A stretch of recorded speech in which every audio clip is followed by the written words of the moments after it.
بسم اللہ الرحمن الرحیم۔ السلام علیکم معزز طلباء کرام، آپ سب کیسے ہیں؟ آج ہم معطا امام محمد کے سبق نمبر 164 کو پڑھیں گے۔ آج کے ہمارے سبق کا عنوان ہے حج بدل کا بیان۔ آج کے ہمارے سبق میں ہم حج بدل کے احکام پڑھیں گے، اختلاف ائمہ پڑھیں گے، مسلک احناف کی وجہ ترجیح پڑھیں گے۔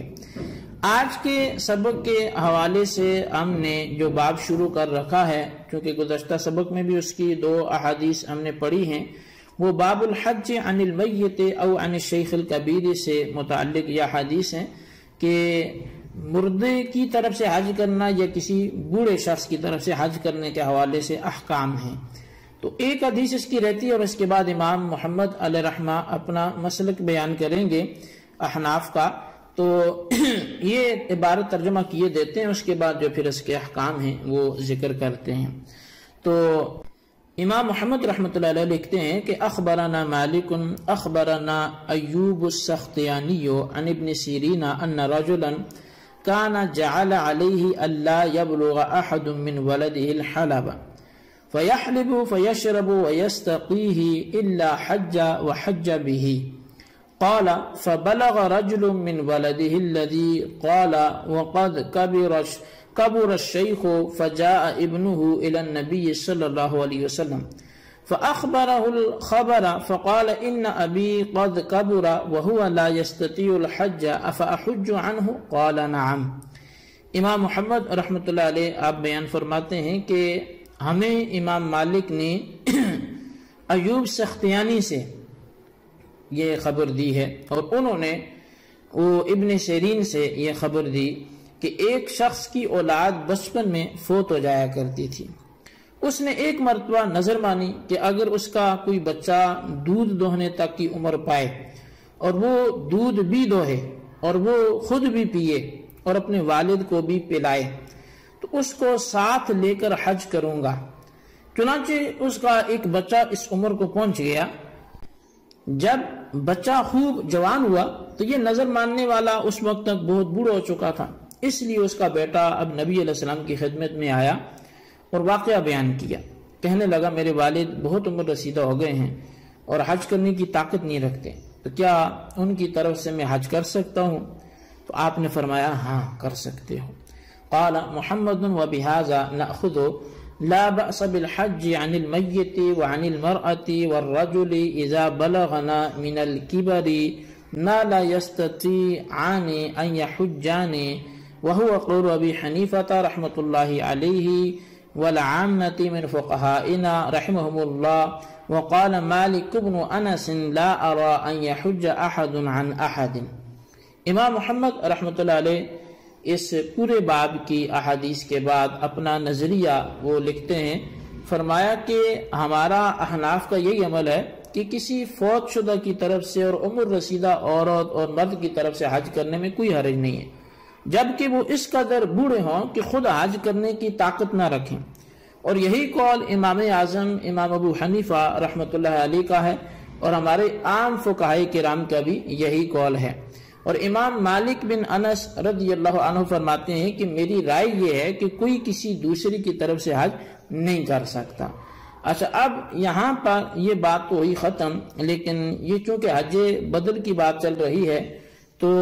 یاد رہے کہ علماء کرام نے عبادات کی 3 اقسام بیان فرمائی ہیں۔ ایک مالی عبادت ہوتی ہے، ایک بدنی عبادت ہوتی ہے اور ایک ان دونوں کا مجموع ہوتی ہے جس میں مال بھی ہے اور بدن بھی ہے۔ اچھا، فقط مالی عبادت تو جیسا کہ زکوٰۃ ہے، صدقہ فطر ہے، ان عبادات میں کسی کو نائب مقرر کر دینا وہ بالاتفاق جائز ہے کہ اب زکوٰۃ ہی دینی ہے تو کسی کو کہہ دیے تم دے دینا، اب اس کو مطلب پیسے یہ دے دے گا تو اس کی طرف سے دوسرا ادائیگی کر لے۔ بدنی عبادات میں نیابت درست نہیں ہے، بلکہ انہیں خود مکلف کو ہی ادا کرنا ہے۔ مثال کے طور پر فرض نماز پڑھنی ہے تو بھئی تو میری طرف سے پڑھ لینا، تو وہ خود ہی پڑھے گا۔ مالی اور بدنی دونوں کا جو مجموعہ عبادت ہے تو جیسا کہ حج ہے کہ اس میں روپیہ بھی خرچ ہوتا ہے اور خود مکلف کو بھی ارکان حج ادا کرنے پڑتے ہیں، تو یہ دونوں کا مجموعہ ہے۔ تو تو اس قسم میں بھی نیابت جائز ہے، یعنی کسی آدمی پر حج فرض ہو چکا تھا لیکن بوجہ مجبوری یا معذوری وہ نہیں کر سکتا، تو اس کی طرف سے اس کا خرچہ جو ہے وہ اپنا خرچہ دے دے تو کوئی دوسرا آدمی حج کرے تو اسے حج بدل کہتے ہیں، اور اس کی چند ایک شرائط ہیں لیکن یہ درست ہے۔ تو حاصل کلام یہ نکلا کہ 3 عبادات میں سے ایک ہے جو فقط بدنی عبادت ہے، اس میں نیابت نہیں ہو سکتی، باقی فقط مالی میں، اور مالی اور بدنی کا مجموعہ جو عبادت ہے ان میں نیابت ہو سکتی ہے۔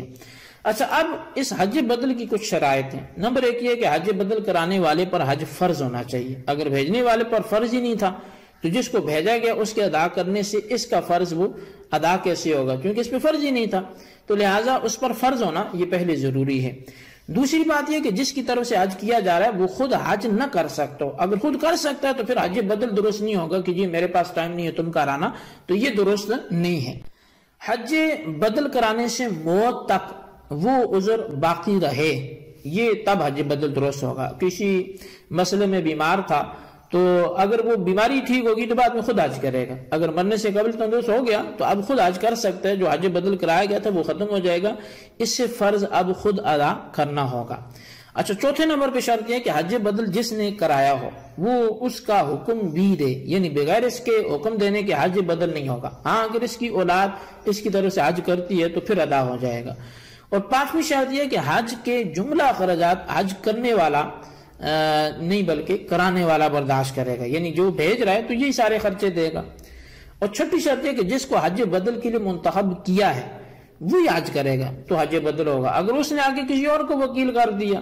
تو پہلے کی طرف سے حج بدل ادا نہیں ہوگا۔ اور 7ویں شرط جو ہے وہ یہ ہے کہ سواری پر حج بدل کرے، اگر تمام راستہ حج بدل کرنے والا پیدل چل کر گیا تو بھی حج بدل نہیں ہوگا۔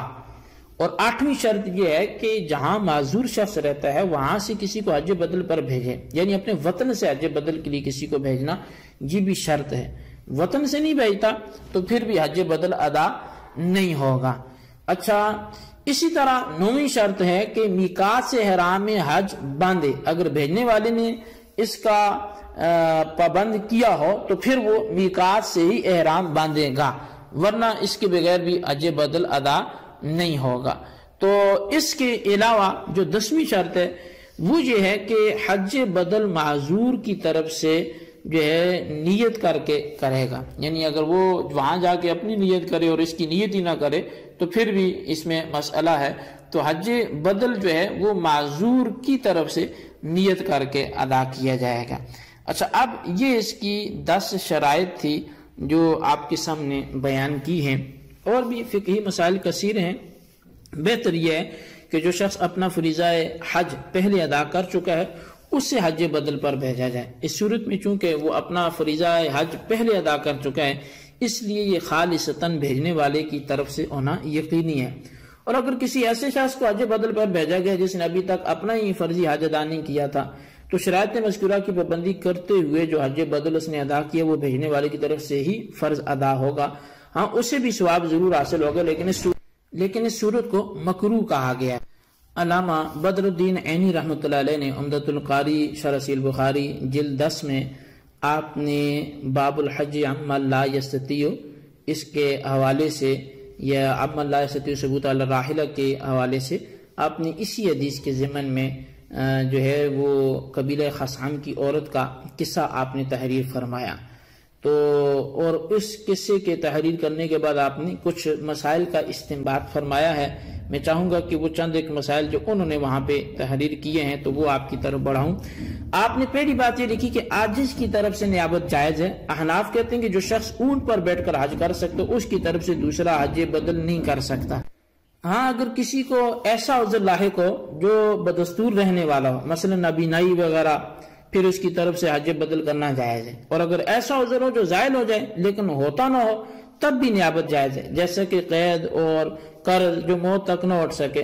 اگر ایسے شخص نے کسی دوسرے سے حج بدل کرا لیا اور پھر وہ عذر زائل ہو گیا تو اب اس پر خود حج کرنا یہ فرض ہو جائے گا۔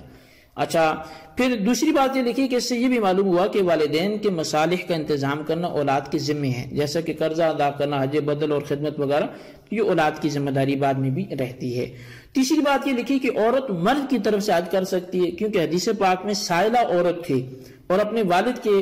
بارے میں وہ سوال کر رہی تھی، جس کی نبی علیہ السلام نے اجازت عطا فرما دی تھی۔ اور چوتھی بات یہ لکھی کہ بوقت ضرورت عورت اگر عالم دین سے خود حاضر ہو کر مسئلہ دریافت کرے تو یہ بھی جائز ہے، لیکن بوقت ضرورت کے۔ تو بہرحال یہ علامہ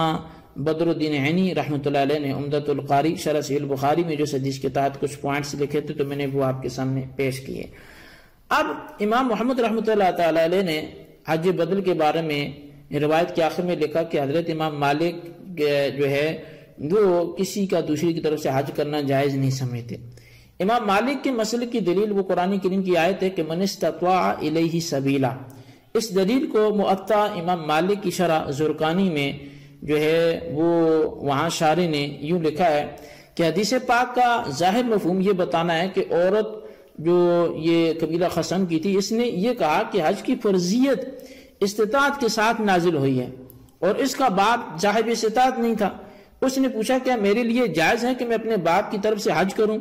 اور اس کا ثواب باپ کو بخش دوں؟ لہٰذا یہ روایت اس روایت کے خلاف نہیں کہ جس میں آپ نے فرمایا جا تو اس کی طرف سے حج کر۔ آپ کو یہ فرمانا کوئی وجوب کے لیے نہیں تھا بلکہ استحباب اور ندب کے لیے ہے، یعنی اس عورت نے جو اپنے والد کے لیے ثواب اور اجر کی تمنا کی، آپ نے اسے پورا کرنے کا موقع عطا فرما دیا۔ یہی وجہ ہے کہ ابو عمر نے کہا کہ قبیلہ خثعم کی عورت کی حدیث اسی کے ساتھ خاص ہے، لہٰذا اس سے متعدی کر کے دوسروں کو اس پر قیاس کرنا جائز نہیں ہے، کیونکہ جب اللہ تعالیٰ نے ہی فرما دیا ہے کہ حج اس پر لازم ہے جو صاحب استطاعت ہو، اس عورت کا باپ صاحب استطاعت ہی نہیں تھا، اس لیے اس پہ حج لازم ہی نہیں تھا، اس لیے وہ عورت ہی اس حکم کے ساتھ مخصوص ہے۔ یعنی امام مالک اور ان کے صحاب کا مسلک یہی ہے جو یہ ساری تفصیل آپ کے سامنے بیان کی گئی۔ اچھا، اب احناف کی طرف سے ان کے اس قیاس کا یا ان کے اس استدلال کا کیا جواب دیا جائے گا، تو اس حوالے سے امام مالک رضی اللہ تعالیٰ عنہ نے جو واقعہ مذکورہ اس عورت کے ساتھ مخصوص کر دیا ہے قبیلہ خثعم والی کے ساتھ، تو یہ احناف کہتے ہیں کہ یہ صحیح نہیں ہے۔ اس کی وجہ یہ ہے کہ حضرت عبداللہ بن عباس رضی اللہ عنہما کی روایت کے مطابق قبیلہ جوہنیہ کی ایک عورت نے نبی علیہ السلام سے پوچھا تھا کہ اس کی والدہ نے نظر مانی تھی لیکن وہ نظر پوری نہ کر سکی اور انتقال کر گئی، تو اب کیا میں اس کی طرف سے حج کر سکتی ہوں؟ تو نبی علیہ السلام نے ارشاد فرمایا کہ اگر تمہاری والدہ نے کسی کا قرض دینا ہو تو پھر کیا تو ادا نہ کرتی؟ یعنی ضرور ادا کرتی۔ تو آپ نے فرمایا کہ اللہ تعالیٰ کا قرض ادا کرو، وہ اس کا زیادہ حق رکھتا ہے کہ اس کا حق پورا کیا جائے۔ تو نبی علیہ السلام کا جمع کے صیغے سے ارشاد فرمانا یہ عموم پر دلالت کرتا ہے، اس سے مراد خاص وہ عورت کیسے ہو سکتی ہے، لہٰذا اس سے مذکورہ واقعے کو صرف اسی عورت کے ساتھ مخصوص کرنا یہ صحیح نہیں ہے۔ تو صحیح مذہب یہی ہے کہ اگر کوئی فوت شدہ کی طرف سے حج کرتا ہے یا کوئی اور نظر و نیاز کرتا ہے، ایصال ثواب کرتا ہے، تو ثواب اس کو اللہ تعالیٰ دے گا اور اس کی طرف سے وہ فریضہ تھا تو فریضہ ادا ہو جائے گا، فریضہ نہیں تھا تو اس کو ویسے درجات کی بلندی کے لیے ثواب پہنچایا جا سکتا ہے۔ تو اللہ تبارک و تعالیٰ سے ہم دعا کرتے ہیں جو ہم نے پڑھا سنا سے یاد رکھنے کی توفیق نصیب فرمائے، آمین بجاہ النبی الامین صلی اللہ علیہ وسلم۔